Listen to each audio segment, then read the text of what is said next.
Happy spring, everyone, and welcome to our April 2023 IHC Podcast. My name is Wincy Hong, and I am the Communications Coordinator for IHC. I'm so excited to be hosting today's program. We have a group joining us today, the IHC Youth Media Team. Hi, y'all. How are y'all doing? Hey, I'm good. How are y'all? Doing pretty good. We're so excited to be having a conversation with our future generation of AIAN creators. If you did not know, IHC has developed a youth media team in the winter of 2022. They have since embarked on media projects, with one of their latest projects being their highlights of Mexica New Year 2023. Let's start with some introductions. Please share your name, position, and creative outlet/medium. Hi, my name is Quetzalli, she, her pronouns, and I am the creative coordinator for the Indian Health Center's Youth Media Team. I'm an artist. I like to draw, paint, sing, dance. I like to explore all creative avenues. Hello, everyone. My name is Jose Morales. I use he, him pronouns. I am a youth media mentor. My outlet for art and for culture is dancing, singing. I do a lot of beadwork. I'm trying to learn how to peyote stitch right now. I love to draw. I love to paint. It's a form of art and a form of the way I express myself as Indigenous individual. It's really amazing to see, so many artists coming together. And how did you all get involved with IHC? I started with IHC in 2019 when I first started at the Youth Workforce Development. I became peacekeeper my second year, and then I was offered the position of the COVID-19 Youth Ambassador. And then after that, it was just a blessing and became more like home. That's so awesome. Could you explain to folks who may not be aware, what is a peacekeeper? What are their responsibilities? So someone who's a peacekeeper, someone is essentially a mini leader that helps the admins facilitate the other youth participants, and someone who holds peace, holds circle, who maintain certain rules, and is essentially another helper. Awesome. Thank you for clarifying. Q, would you like to share how you got involved with the agency? Yeah, absolutely. I've been involved with Aztec Dance. I actually know Hera, one of the coordinators here at IHC, through my dad. They've actually been friends since way back in the day, like in the 90s. They used to dance together. And so that's how I got connected with IHC. And so I feel really lucky to have been offered the opportunity to share my creativity and my teaching experience to coordinate and lead a youth group for IHC. Why did you all choose to apply for the youth media team?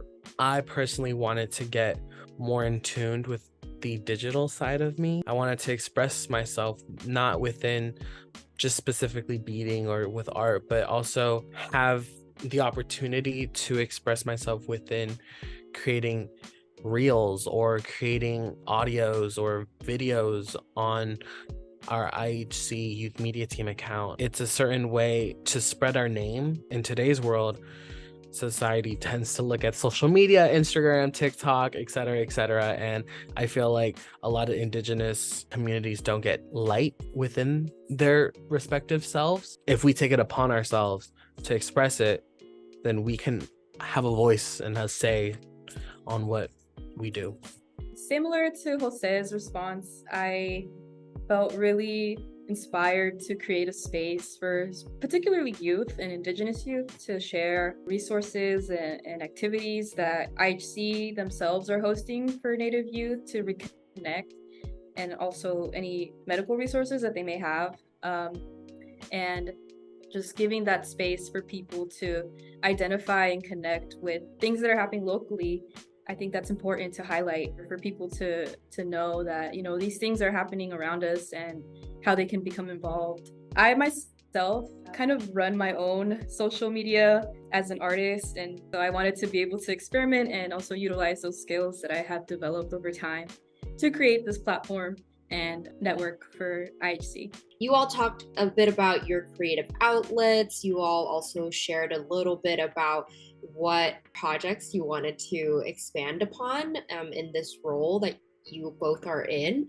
So what has been a favorite project that you have had or are currently working on?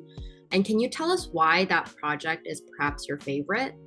As of right now, I'm creating a video on different ceremonial ceremonies in the Mexica community. Essentially, what I'm doing right now is I'm taking videos, pictures of each ceremony that I have gone to from specifically this year, from 2023. The recent Two-Spirit ceremony, I identify as Two-Spirit, which essentially is the indigenous, general neutral way of saying part of the LGBTQ community. And so that was a lovely and beautiful experience. And I took a lot of pictures. And so I'm really excited to put all that together. The end goal is to make it out of love. For me, I think one of the things that I really enjoyed was one of my first projects for IHC, which was the sunrise ceremony. It was so exciting to even have the opportunity to be in ceremony and also capture beautiful moments that were happening within the space, and just seeing everybody come together and cultivate this beautiful medicine and love within the Karpuli and the community, and just capturing how the day played out afterwards with the sun rising and our prayers and everyone's like dance and song. It was just so powerful. Like, I'm getting excited talking about it right now. And it's funny because when the team reviews their older work, we all cringe at what we did in the past, and I feel the same way. But also, like, I'm proud because I honestly never thought of the possibility of me being like a video content creator, because I am like a visual kind of designer, like illustrator. So to be able to explore a different avenue or like medium for art through video is so exciting for me. I definitely tend to lump a lot of things together, hoping that I will get one done before the other, or I will have them all done by the end of the day. But turns out at the end of the day, I tend to turn none of it in. But I'm learning how to time manage. Time management is key. We have a lot of things that come up, and I feel like it's okay to say I can't. But I think overall, at least on my part, it's to time manage, but also to say it's okay to say no.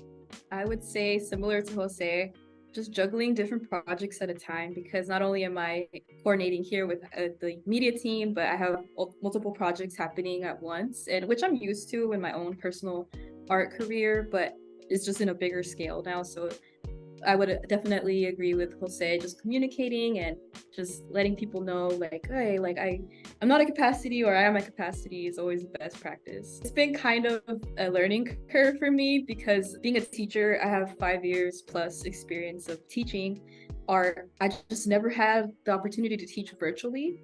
And so this is like a first for me to be able to coordinate and lead a team online. And so it's just like balancing people's availability, especially during the school year, has been a bit of a challenge, but it's always rewarding, because that's how we learn, is through these challenges. Thank you so much. And it's so interesting that you have been in an educator role as well prior to joining the youth media team. So very interesting.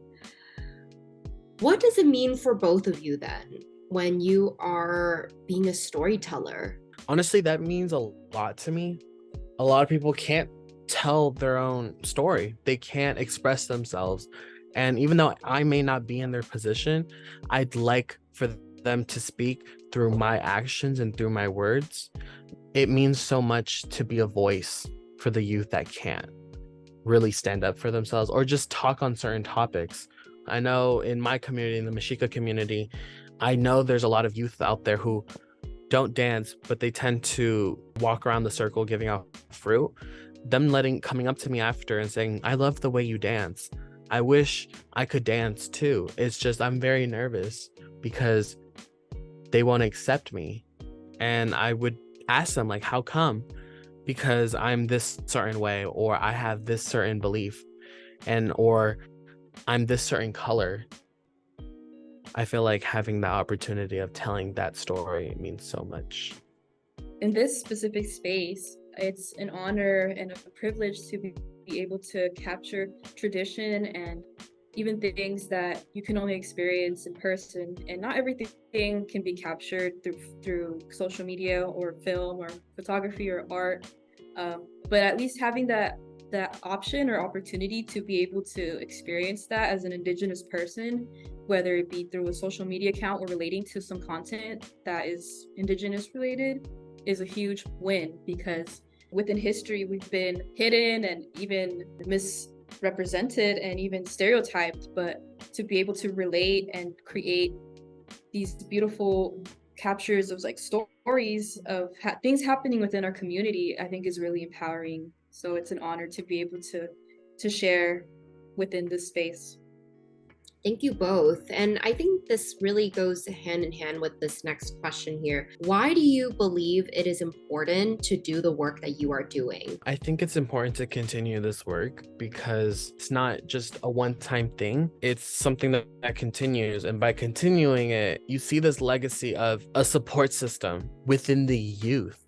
For me, culture and community, they're essential for healing and reconnecting with our roots. What we're doing right now as youth leaders is we're planting seeds for future generations to be inspired and to encourage them to follow their dreams, to pursue what they're passionate about. Like for me personally, to be able to do this through art and leading other youth to express themselves is so empowering. And it makes me really emotional because it's, again, like that decolonization of ourselves, of media, of our identity, of what we're expected to be, and we're breaking those paradigms. Thank you both for providing such empowering messages for the next generation. Where do you all see yourself growing into in the next 5 years, whether artistically, professionally? Personally, I'm gonna see if I can pursue my education in the medical field. I know it's definitely not something that what I'm doing right now really is blend in with the medical industry. However, the reason why I choose the medical field is because I tend to help a lot of youth. And a lot of people always tell me I have like a leadership skill or like a leadership gene. And I tend to notice that I seem more of a leader rather than a follower. And I feel like when it comes to the medical field, they're all leaders. They're all someone trying to improve general health all around the world. People in the medical field are healers, someone to heal the community, someone to heal themselves, you could say. They come from a long line of pain and education and suffering where all they just wanted to do is help others. And that's kind of what I want to do. I want to help someone. After high school, I'm going to see if I can get connections from IHC to help me on my journey. There's this saying, if you want to go fast, go alone. And if you want to go far, go together. And I'm the person who wants to go far with my Indigenous community. There's so many things that I want to do. I don't even know where to start, but essentially still utilizing my artwork to share and for healing and to show others how to do so themselves. What are some works that we can look out for from the both of you? There is a lot in the works. We're planning to do more videos. We're planning to do more photos. I took a lot of photos I'm hoping that we can post on our Instagram page. I'm hoping to take more pictures of specific ceremonies. Like with the pictures that I took from the Two-Spirit ceremony, I'm hoping to post that. At the end of the day, Two-Spirit individuals are sacred, and we still have a say at the table. We always love more help. We're currently hosting an art contest. If you're interested in sharing your own creative expression through art, feel free to look into the details. There's a link in our Instagram bio, which is our Instagram. It is at youthmedia_IHC. So you can give us a follow and stay connected there. We're also planning on coordinating and sharing the powwow season that's coming up in May. And so we'll be at the Stanford Powwow and also planning for MMIW Plus Awareness Month. There's a lot planned ahead. Me personally, I'm going to be doing some live painting at one of those events, and we'll have the youth media team there to document and kind of share everyone's experience. There's a lot in the works that I'm very excited to share. A very big thank you so much to our very special guests at the IHC Youth Media Team for joining us today. To stay updated with IHC on the many programs we have, as well as information to schedule appointments for care, check out our website at www.indianhealthcenter.org. Thank you again for tuning in, and we will be back next month. Stay tuned for more.